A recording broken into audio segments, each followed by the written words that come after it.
Ever had a giraffe ignore you, a parrot talk back, and a snake almost end your whole trip? Yeah, welcome to my life. This week, we're taking a wild ride through Florida's Animal Park. So buckle up and let's get into it. Hey, I like to eat and I like to travel. But most of all, I love traveling to eat. Well, if you're hungry and you're on the road ready to eat, you're where traveling and food meet, take you on a journey. Buckle up, you're in the front seat. Your road trip is so complete. Cause you're with the traveling hungry girl. You're with the who? Traveling hungry girl. Recipe, the food. Traveling hungry girl. Restaurant reviews. Traveling hungry girl. Where food meets travel. Right here with Traveling Hungry. Hey. Welcome to Traveling Hungry Girl, the podcast where food, travel, and culture come together in the most flavorful way. I am Amani Sky, your host, and I am so excited you're here with me today. Hey. Okay. So before we dive into zebras, giraffes, lemur chaos, and a snake that almost sent me packing, I owe y'all a little something called an apology.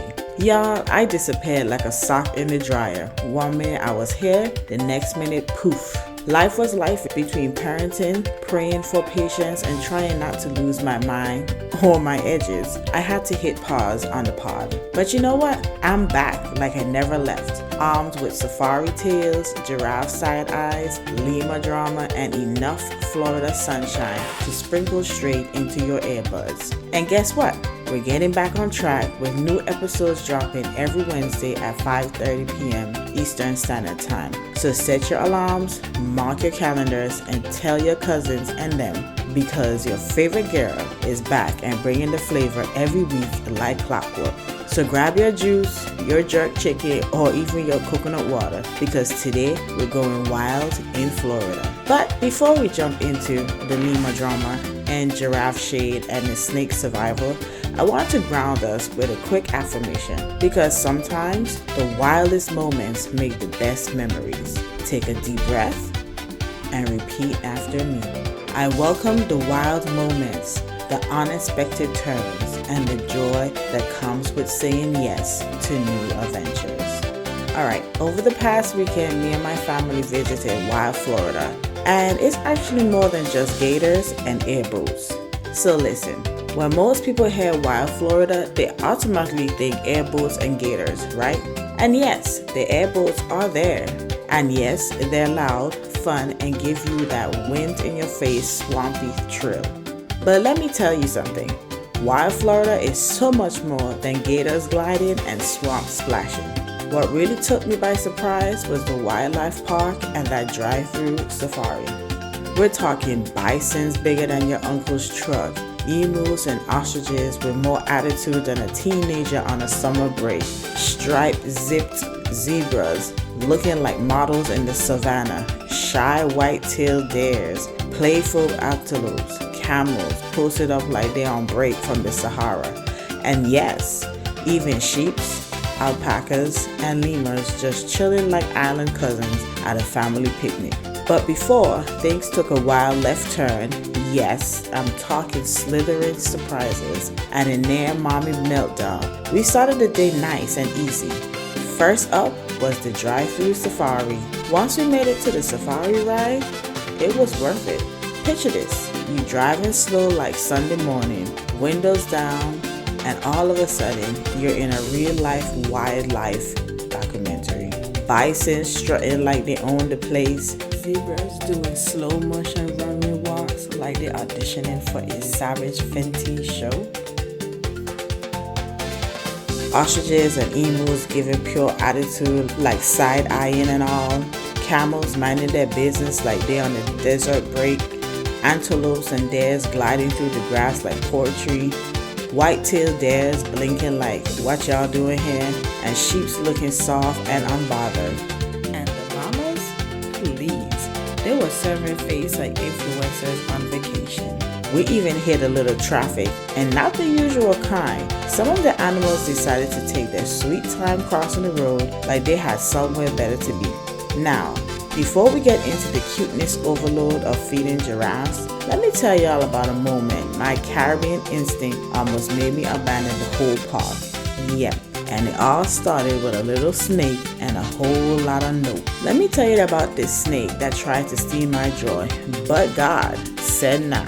Okay, so let me set the scene. We're standing in line, waiting for our moment to feed the giraffes. I'm hyping my son up and trying to keep my edges from sweating off in the Florida heat.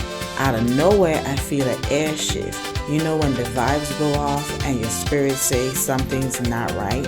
I hear one person scream, then someone else bawl out, "Snake!"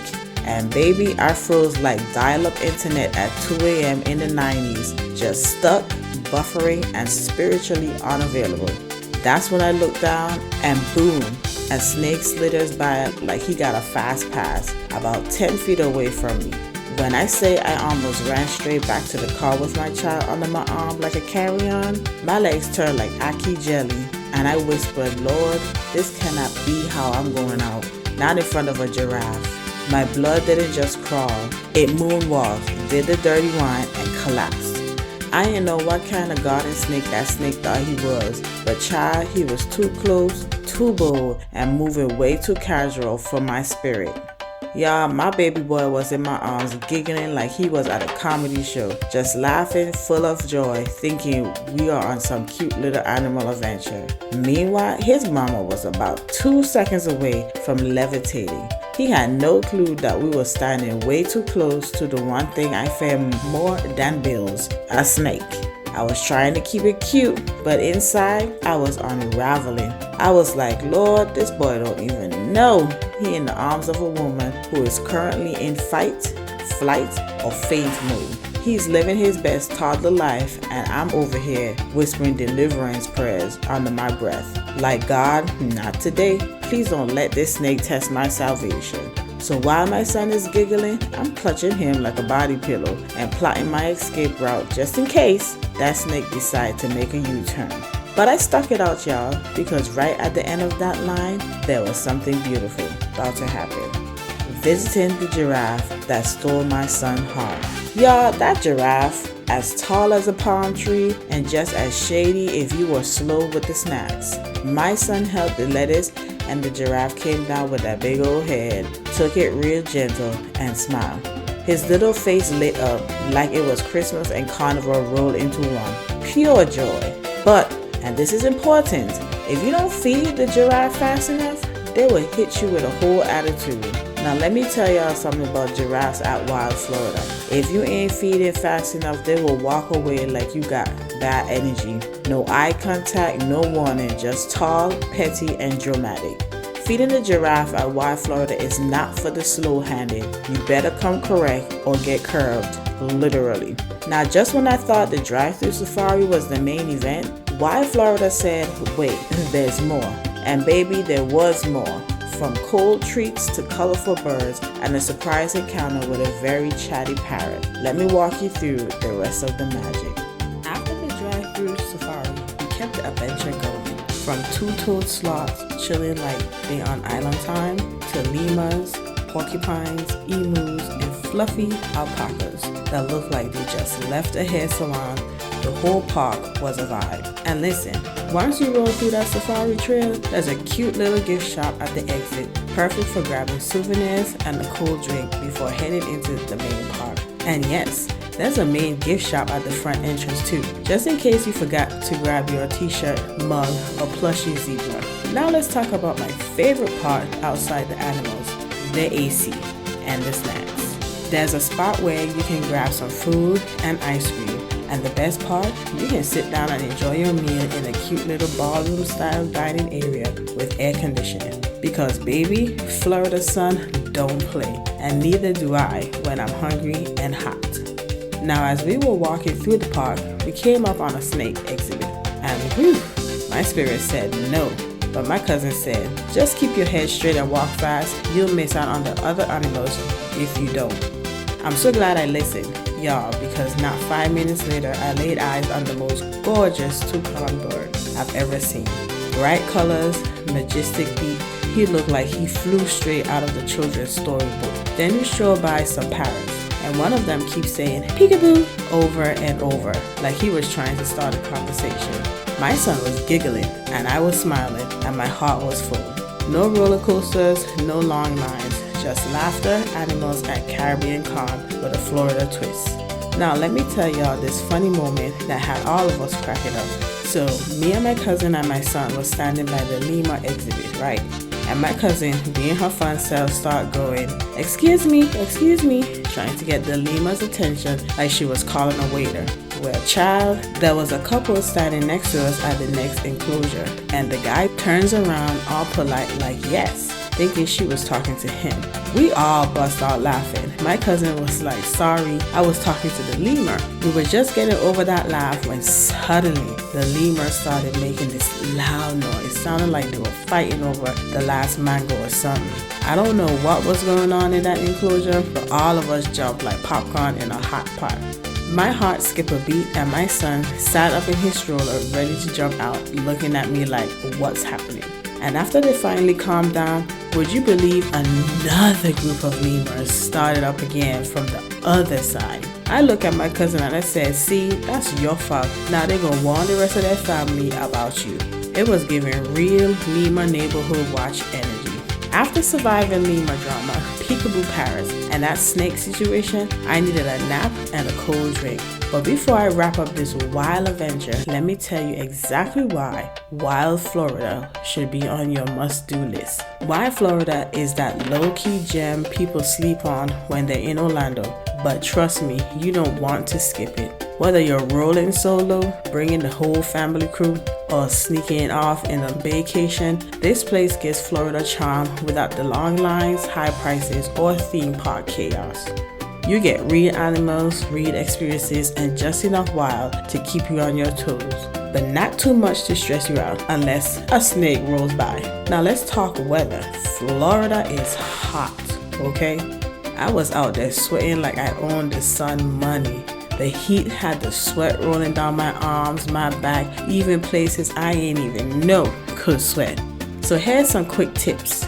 Bring sunscreen, bring water, bring a towel if you cute and sweat pretty. And for real, for the budget queens and kings, check Groupon before you go. I saw some really good deals, especially if you're rolling deep with a big family or group. Also, book your safari early. They do sell out fast. Don't wear flip-flops if you're scared of snakes. Ask me how I know. And please, feed that giraffe fast if you want your picture. He got no patience for hesitation. So yeah, Wild Florida gave me a whole memory book in just one day, and I definitely left with stories, sunburn, and a whole new respect for lemurs. Thanks for riding through the wild with me today, fam. I'm so glad to be back on the mic, storytelling, laughing, and living out loud with all of you again. And you already know, new episodes will be dropping every Wednesday at 5:30 Eastern Standard Time. So keep your earbuds ready and your snacks close. Until next time, stay curious, stay cool, and if a snake ever crosses your path, just walk fast, keep your head straight, and pray like my cousin told me. Love y'all. See you next Wednesday. Thank you for spending time with me today. If you enjoyed this episode, be sure to share it with a friend, and let's connect on Instagram and TikTok at Traveling Hungry Girl. Also, don't forget to subscribe and show some love to my show. Your support helps this podcast reach even more foodies, travelers, and cultural lovers just like you. And remember, great food and travel stories are always better when shared. Tune in for new episodes every Monday and Wednesday at 3 p.m. Eastern Standard Time. Until next time, keep exploring, keep eating, and keep living your best life. Bye.